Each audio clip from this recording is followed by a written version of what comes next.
You're standing outside the meetup. You're 20 minutes late. Your shirt has a faint coffee stain from the airport, and the easiest option suddenly sounds perfect. Go upstairs, lock the door, and eat crackers over the sink. Wait, are you describing a real night? I am describing several real nights. One of them involved crackers, a sink, and a very convincing argument that I was protecting my social battery. And sometimes you are protecting it, but sometimes you are depleted, unprepared, and making a permanent decision about an evening based on the worst 15 minutes of your day. That gap between landing, working, and becoming a person again is where a lot of Nomad social life gets lost. Welcome to the Nomad Love and Community Podcast, episode 100.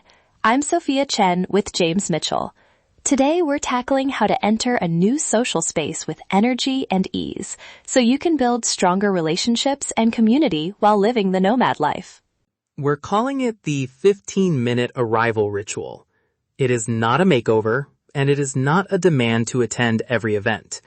It is a short bridge from work mode or travel mode into people mode. With one important check first. Do you actually have enough energy to go? If the answer is no, resting is not a failure. Send one person a message, eat something, and try again another day. Exactly. We are not turning every exhausted evening into a character-building exercise. If you do have enough energy to go, but feel scattered, start with your body. Drink water, use the restroom, put both feet on the floor, and take 4 slow breaths. Let the exhale run a little longer than the inhale. Then lower your shoulders, unclench your jaw, and put your phone away for 2 minutes. The phone away part is harder than it sounds. I have absolutely used checking the address as a 12-minute emotional bunker. Oh, completely. After the breathing, ask, what energy do I actually have? Not, how do I become fascinating in 15 minutes? Are you at a 4, a 7, or a 9? That number gives you a plan. At a 4, maybe you meet one person and stay 30 minutes. At a 7, you might join the table. At a 9, you still do not have to become the unofficial event coordinator. Right. Attach the reset to a reliable doorway, closing your laptop, arriving at your apartment, or stepping off the train. When I was moving between cities, I noticed I kept carrying the emotional residue of the workday into friendships. A tiny transition helped me arrive less guarded. That is the difference between I should prepare and when I close my laptop, I drink water, wash my face, and breathe. The second one has a trigger. Strong habits create strong connections. Small daily habits create magnetic presence. Not because they make you flawless, but because they help you arrive as yourself, instead of arriving inside a cloud of unfinished tasks. Then take 5 minutes for a basic refresh. Clean your face or rinse off, use deodorant, check your breath, adjust your hair or facial hair if that matters to you, and look at your shirt before it introduces itself. And not a 12-step grooming ritual. Please, no! If your preparation needs its own carry-on bag, we have lost the plot. The goal is comfort and self-respect, not universal attractiveness. Can you sit, walk, and breathe in what you are wearing? Are your shoes going to make you resent every person at dinner by minute 20? I used to pack 3 different grooming products for a one-night event because I thought looking polished would solve my approach anxiety. It did not. I just had excellent hair while avoiding eye contact. That is such an important distinction. Appearance can affect how you feel and how others read a first impression, but it cannot guarantee belonging. You can make a respectful effort and still discover that a room is not your fit. Fair. My point is not that anyone owes a room polish. I just feel more available when I am not wondering whether my shirt smells like the train. And my point is that no one should hear be presentable and translate it into optimize every detail before you deserve connection. Presence beats perfection. Agreed. A fresh layer, sunscreen, lip balm, tied back hair, or comfortable shoes may be plenty. You attract what you become, but you do not have to become a polished advertisement. Now, the third move is entering the conversation. This is where people often freeze. You walk in late, see several established groups, and your brain suddenly forgets every question you have ever asked. You become a very stylish houseplant. Exactly. Use 3 moves. Observe, ask, and share. Notice something real. Ask an open question connected to it, then offer one small piece of yourself. For example, this place is busier than I expected. Have you been here before? Or, that dessert has been recommended twice. Are you willing to test the theory? Then share something that gives them a doorway. I just arrived this week and I'm trying to find a life that is not only video calls and grocery delivery. It is honest without handing someone your autobiography. And listen to the answer. Face them. Let your eyes move naturally. Nod when it makes sense. And ask a follow-up based on what they actually said.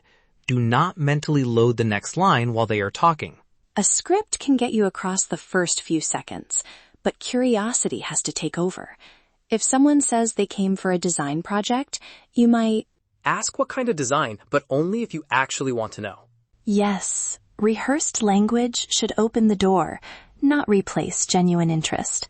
And if the other person gives short answers, you do not have to rescue the exchange. You can leave gracefully. I'm going to grab some water, but I've enjoyed talking with you. Or, I'm going to say hello to a couple more people. Maybe we'll cross paths again. That is confidence too. Let's put all 3 moves into a real evening. Maya has been in Lisbon for 4 days. She spent the afternoon fixing a client presentation. Her apartment is noisy, and she is already 20 minutes late to a community dinner.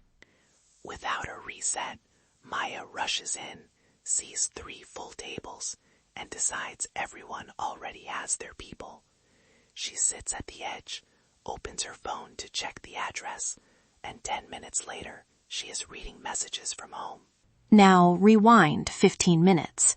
Outside, Maya drinks water, takes 4 breaths, puts her phone away, and rates her energy a 5. She checks her shirt, smooths her hair, and makes a smaller plan. Meet 2 people, stay 45 minutes, and leave if her energy drops. At the entrance, she notices a woman studying the menu. Maya says, "That dessert has been recommended to me twice. Have you tried it?" The woman laughs and says no. Maya asks what brought her to the dinner, then shares that she's trying to build a life beyond video calls and grocery delivery. That is enough. Not a performance, not a perfect story, just an opening and a little honesty. Someone else joins them. Maya asks one follow-up, and the conversation becomes easier because she is participating instead of monitoring herself. After 40 minutes, she says, "I'm gonna head out while I still have some social battery, but I'm glad I came. Are you both on the group chat?" That is a successful evening, even if she does not make a lifelong friend. Absolutely. And if the room is cliquey or simply not her kind of environment, the ritual does not become evidence that she failed. Part of building community is learning which spaces return your effort. Afterward, ask, did I feel more like myself, less like myself, or just normally tired? Those are 3 very different signals. Try this for 1 week. Choose 3 opportunities, maybe a coworking breakfast, a class, a dinner, or a one-on-one coffee. Before each one, rate your energy, do the ritual, and write down what changed. Note what helped, which refresh made you comfortable, what question led to a real exchange, and whether you left at a time that respected your limits. On a low energy day, shrink the ritual to water, 1 breath, 1 comfortable adjustment, and 1 hello. That counts. You are collecting evidence about what supports you, not grading your charisma. Prepare. Do not perform. You are not becoming a different person in 15 minutes. You are making it easier for the real you to show up. And if you want guided support, use the link in the episode notes to join our Practical Connection course. You'll get exercises for habits, confidence, communication, and emotional resilience that you can adapt as you move from city to city. Start with the first guided exercise this week. Then bring your real experiences into the process. The good conversations, the awkward moments, and the rooms that were simply not your fit. Building strong connections is part of building a successful nomad life. Small reset, real curiosity, one good conversation. Optimize yourself. Connect deeper. Live freer.